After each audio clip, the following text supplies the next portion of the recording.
To join us. Played for the Clippers, the Warriors, the Lakers, and of course the Kings.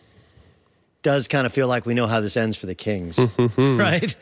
Like it does. Just like if there was anyone else in chase of the Kings in the playoffs, you'd be like, all right, Kings got a shot. Then you see the Lakers, you're like, man. And of course, the Kings fans are forever upset over the officiating. More Game 6 than Game 7. Although I thought Game 5 was pro Kings. Yeah. And then in Game 7, Page's famous series, Peja Stojakovic shot an air ball at the end of regulation. They lose in overtime.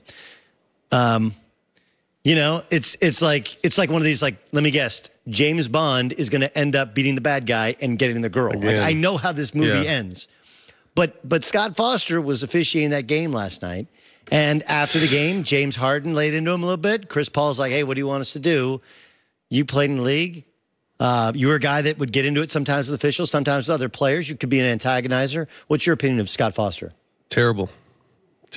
You know, and it's a known thing. You know, I think I heard the stat this morning about the poll I didn't even know about in 2016, but it's a known situation. And, you know, like we touched on in the show previous, it may not be so much on the actual calls. Some here, you know, guys mess up on calls, but it's his arrogance. It's the way he carries himself. It's the way he looks down upon people like he's better. And he acts like these people pay a bunch of money to come see him. It's not about him. A sign of a good ref is to know he's not there. Scott Foster's someone that takes everything personal. You can't talk to him. And it's truly, like I said, the numbers don't lie. You know, the games he refs and the teams that lose. And then, you know, I saw a story this morning about the number of calls he had with Donaghy, you know, back before the Boston-Miami series. So, you know, to me, if he was a part of that, who knows? But he's a known bad ref, or carries himself in a hard to manage way, and it's rubbing players the wrong way, and I definitely think the NBA needs to take a look at it. Are there guys that can maintain control of a series? Look, basketball is hard to officiate. No question. Okay, I mean, it's really, really hard because you don't want to call every foul, but you got to call the first foul because otherwise you get the other foul. Like, it's a hard deal to officiate. I have a lot of respect, but are there enough other guys that are strong enough willed to make the right call and yet respected enough by the league and respected enough by the players to make those hard calls? Yeah, I think there's a handful of refs out there that do a great job. Like you hit on, refereeing is a tough situation. You know, 10 of the best athletes in the world, a high-paced game. It's hard to get everything right. So, you know, you're not expecting that. But with those refs that do make the tough calls or missed calls, you have to be able to talk to them, you know, especially superstars. But people, you know, of myself who played a long time and, you know, a veteran and that speak for a team sometimes, you have to at least hear these guys out. And in the heat of the moment, you know, tempers are up, you know, emotions are up. But Scott Foster is someone who's always had a quick trigger on the tee, and the way he carries himself just disgusts me. And these guys are completely right about, you know, what's warranted and the way he conducts himself on the court. Guys, we can't have Matt on anymore. We can't draw an opinion out of him. This is really difficult. Matt Barnes joining us. No, I'm going to give it to you. Okay, so give me your... They can't find me. You know what I mean? Chris and James Hope might get fined today, but they can't find me. And I speak for a lot of the players when I say this about him. Look, I have an immense amount of respect for you because you're a guy that continue to find ways to make it in the league. Right. So I didn't play in the league, but this is in no way a shot at the none and dones, which is coming again, or the one and dones. I just take it from Steve Kerr. He wrote an article back when he was broadcasting. Hey, look, I've been a player. Now he's a coach. He was a general manager, and he felt like it's bad for the sport to have guys come straight out of high school because they have to learn how to play. Right. They have to learn how to grow up, how to handle themselves. And college, it has its flaws, but you do grow up. You do learn to manage whatever budget you get based upon your scholarship check. You do have times in which you have to go to work per se and go to practice. And then, you know, you got to balance your work-life balance. What's your opinion, though, of the rule? If you can come straight out of high school, is that good for the actual sport? I think it's a catch-22 from the standpoint of, it's such a business now. So for every LeBron James and Zion Williams, you're willing to throw away a handful of guys that aren't ready, that are going to be drafted. You know, the Corleone Youngs and guys like that who, you know, had a lot of hype and didn't pan out because they weren't ready. You know, there's a huge gap from a 17-year-old to even a 19-year-old, but even a 20-year-old. Your maturity, your understanding of life, your understanding of the game.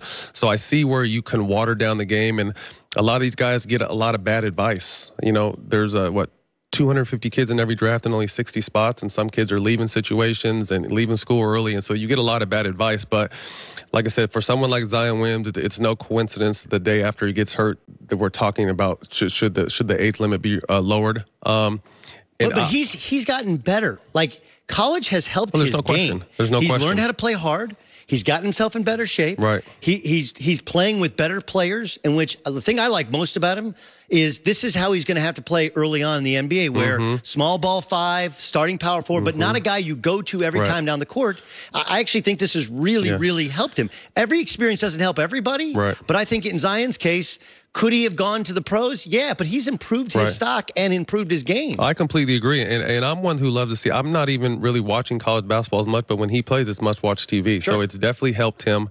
And like I said, if he doesn't blow a shoe out in and get a non-contact injury, we're not even talking about this. No one's telling him if he continues to play the way he plays, well, maybe you shouldn't play in the NCAA tournament because you might get hurt.